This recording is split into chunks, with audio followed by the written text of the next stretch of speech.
Today I wanted to show you how to put textures inside in Cocos3d.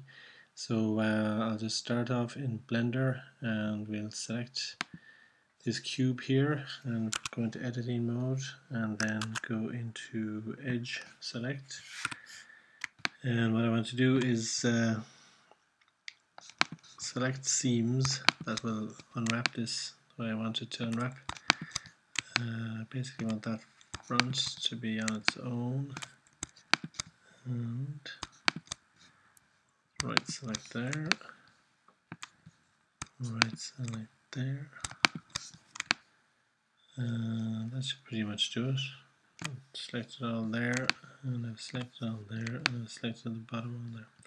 So if I go to my shading UV tools and go mark seam, you'll see that I'll leave it all. I've got the red seams are marked correctly, I hope.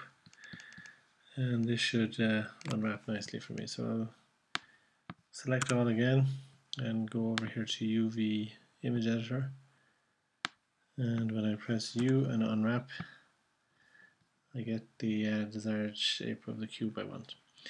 So what you want to do with this now is export it. So you go down here to UVs, and up here it says export UV layout, and I'll save that on, you probably should save it in your project file. So go to desktop, CC3 project, models, and this one is going to be boxes, and I'll save it in there as my what do I call it, box uv.png, and export the UV layout. Okay, we'll finish with Blender for a sec. I just want to open GIMP.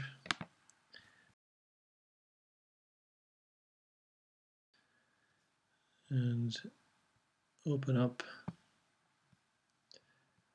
the box UV PNG here from my models file, and this is what you get into your GIMP file.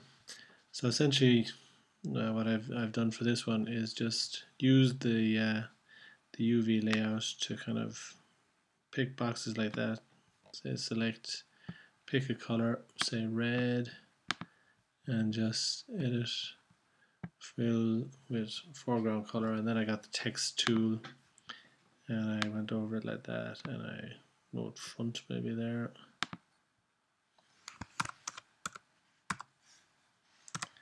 I put in a white color so you can see it.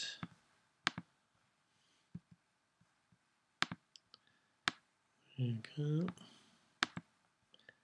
And maybe a bit bigger. 64 maybe.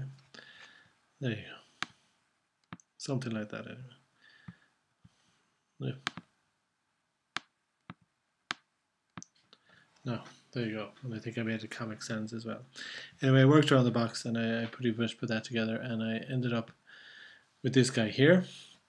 And it's a 1024 box square texture, and I exported it as with the names on it as box1 JPEG, and then I turned off the visibility and exported the thing again without the names on it. And these again I saved inside in my project folder, which is here, and you'll see inside models we have the box folder, and there's box 1 and box 2. Okay, so then back in Blender again, I open it up, and down in the UV image editor again, I open an image, go into desktop, CC3 project, models, boxes, box 1, and minus that a little bit so we can see it. So you can see now that it's all aligned nicely to the UV map on the model. So then what you need to do is take the model and go into properties and apply a material to it.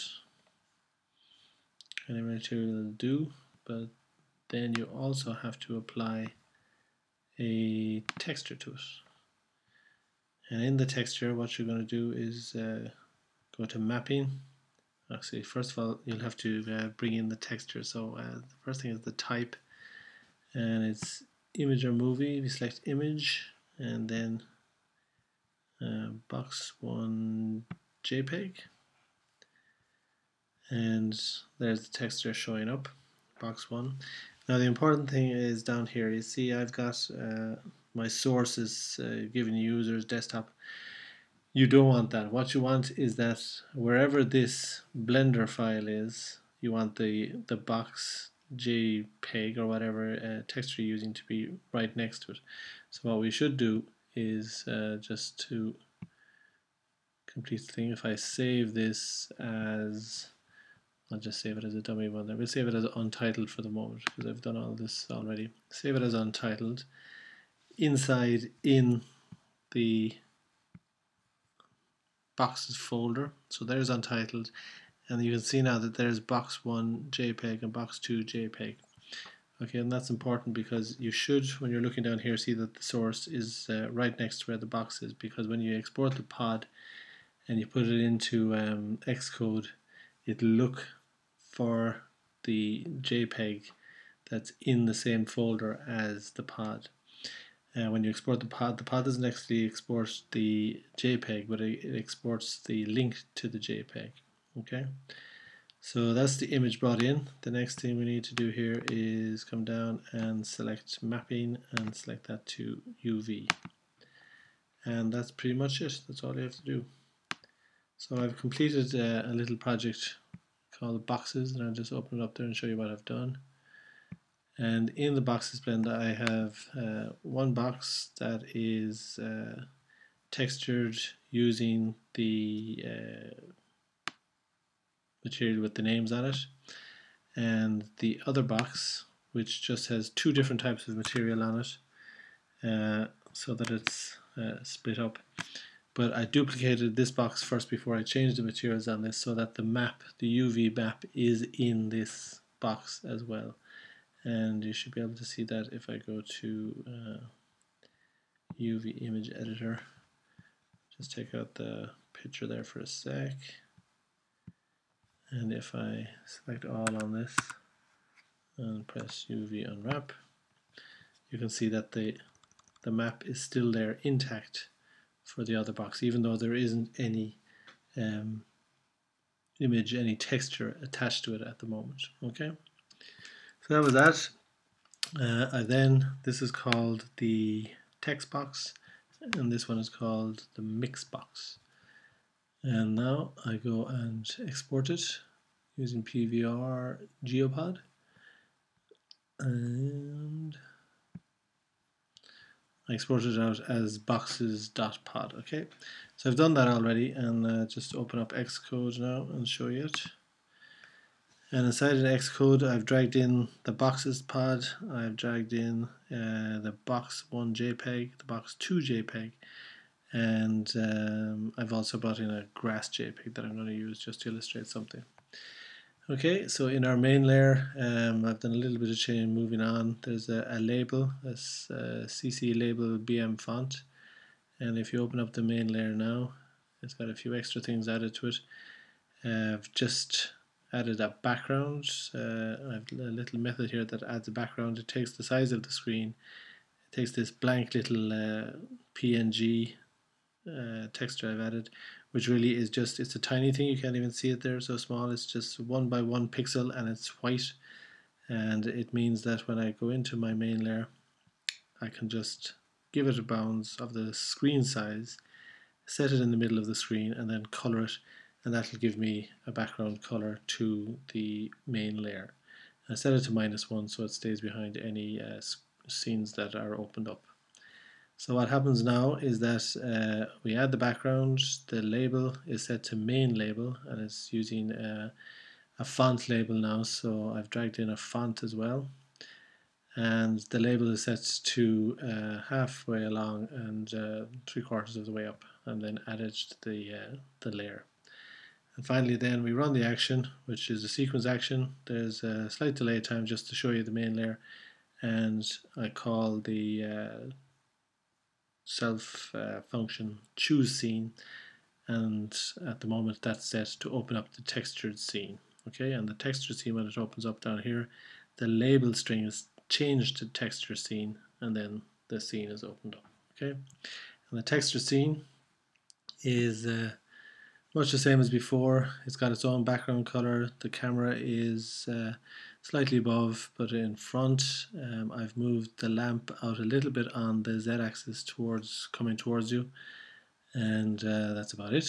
And then finally we just the boxes pod, add the res node, and we have the mesh node for the text box, which is the one that has the texture applied, but it's a CC3 node for the mix box because that's two different mesh nodes together. Okay, don't need the opacity there. And what else do I have to show you?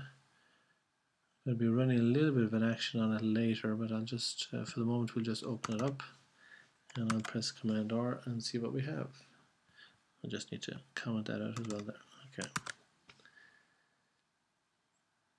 So we've no issues. It's running on the iPad. There's the main layer opening up with its background, and then it changes over to the texture scene, and you can see that we have our full texture cube with the full texture applied, and then we have the mix cube, and that has just its two different materials. Okay, and they're both spinning.